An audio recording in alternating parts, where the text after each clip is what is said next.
ਸੱਜਣੋ ਬੜਾ ਹੀ ਪਿਆਰਾ ਮੌਸਮ ਬਣਿਆ। ਵੇਖੋ ਜਦੋਂ ਅਸੀਂ ਸਵੇਰੇ ਆਏ ਸਾਂ ਤੇ ਉਸ ਵਕਤ ਤੇ ਧੁੱਪ ਸੀ, ਦੋਸਤਾਂ ਨੂੰ ਮਿਲੇ, ਗੱਪਸ਼ਪ ਲੱਗੀ, ਮਾਹੌਲ ਵੇਖਿਆ।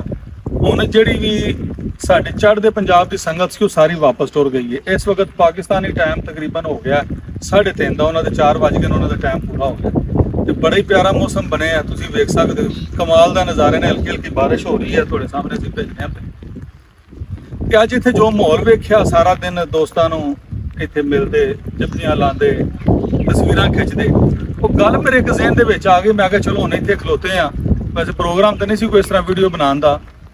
ਉਹ ਗੱਲ ਇਸ ਤਰ੍ਹਾਂ ਸੀ ਕਿ ਸਿਆਣੇ ਇੱਕ ਮਿਸਾਲ ਸੁਣਾਉਂਦੇ ਹੁੰਦੇ ਸਨ ਕਿ ਅਗਰ ਤੁਸੀਂ ਕੋਈ ਖਿਡੌਣਾ ਲੈਣ ਜਾਓ ਨਾ ਤੇ ਉੱਥੇ ਦੁਕਾਨਦਾਰ ਤੁਹਾਨੂੰ ਬਿਜਲੀ 'ਚ ਲਾ ਕੇ ਚੈੱਕ ਕਰਾਇਆ, ਲਓ ਜੀ ਠੀਕ ਹੈ, ਤੇ ਘਰ ਲਿਆ ਕੇ ਤੁਸੀਂ ਬਿਜਲੀ ਚਲਾਓ ਤੇ ਉਹ ਨਾ ਚੱਲੇ, ਉਹ ਸੁੱਚ ਬਦਲ ਕੇ ਲਾਓ ਫਿਰ ਵੀ ਨਾ ਚੱਲੇ, ਤੀਜੇ ਸੁੱਚ ਚਲਾਓ ਫਿਰ ਵੀ ਨਾ ਚੱਲੇ, ਤੇ ਫਿਰ ਤੁਸੀਂ ਦੁਕਾਨਦਾਰ ਕੋਲ ਜਾਣਾ ਉਹਨੂੰ ਵਾਪਸ ਮੋੜਨ।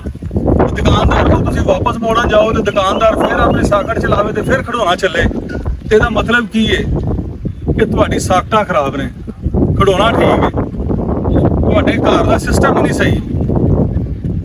ਇਸੇ ਤਰ੍ਹਾਂ ਸੱਜਣੋ ਇੱਥੇ ਅੱਜ ਸਾਰੀ ਦਿਹਾੜੀ ਜੋ ਲੋਕਾਂ ਦੇ ਜੱਫੇ ਮੈਂ ਵੇਖੇ ਨੇ, ਸਰਦਾਰ ਅੱਗੇ ਅੱਗੇ ਤੇ ਬੰਦੇ ਪਿੱਛੇ ਪਿੱਛੇ, ਕਿ ਮੇਰੇ ਨਾਲ ਫੋਟੋ ਖਿਚਾ ਲਓ, ਮੇਰੇ ਨਾਲ ਵੀਡੀਓ ਬਣਾ ਲਓ, ਮੇਰੇ ਨਾਲ ਕਲਿੱਪ ਬਣਾ ਲਓ। ਉਹਨਾਂ ਨੂੰ ਆਪਣੀ ਕਾਲ ਪਈ ਹੈ ਜਾਣ ਦੀ ਤੇ ਬੰਦੇ ਨੂੰ ਆਪਣੀ ਕਾਲ ਪਈ ਹੈ ਨਾ, ਫਿਰ ਅਸੀਂ ਕਦੋਂ ਇਹਨਾਂ ਨਾਲ ਮਕਸਦ ਕੀ ਹੈ ਕਿ ਮੈਂ ਸਮਝਦਾ ਹਾਂ ਕਿ ਖਿਡੌਣੇ ਠੀਕ ਨੇ, ਇਹ ਜਿਹੜੇ ਸਿਸਟਮ ਨੇ ਨਾ ਇਹ ਨਹੀਂ ਠੀਕ, ਇਹ ਸਰਕਾਰਾਂ ਨੇ ਠੀਕ, ਚਾਹੇ ਇੱਧਰ ਦੀ ਹੋਵੇ ਚਾਹੇ ਉੱਧਰ ਦੀ ਹੋਵੇ, ਇਹ ਸਰਕਾਰਾਂ ਨੂੰ ਇਹ ਤਣਾਅ ਖਤਮ ਕਰਨਾ ਚਾਹੀਦਾ।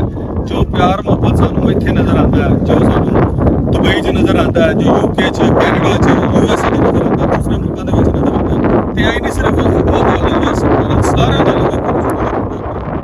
ਇਸੇ ਤਰ੍ਹਾਂ ਪਿਆਰ ਰਹਿਣਾ ਚਾਹੀਦਾ, ਨਫ਼ਰਤਾਂ ਖਤਮ ਹੋਣੀਆਂ ਚਾਹੀਦੀਆਂ ਨੇ, ਸਾਰਿਆਂ ਨੂੰ ਇਸੇ ਤਰ੍ਹਾਂ ਦੀ ਵਰਤਾਓ ਹੋਣਾ ਚਾਹੀਦਾ। ਖਿਡੌਣੇ ਠੀਕ ਨੇ, ਸਾਡੀਆਂ ਸਾਕਟਾਂ 'ਚ ਮਸਲਾ ਤੇ ਸਾਕਟਾਂ ਠੀਕ ਹੋਣੀਆਂ ਚਾਹੀਦੀਆਂ ਨੇ। ਨਏ ਵਲਾਗ 'ਚ ਨਹੀਂ ਗੱਲਾਂ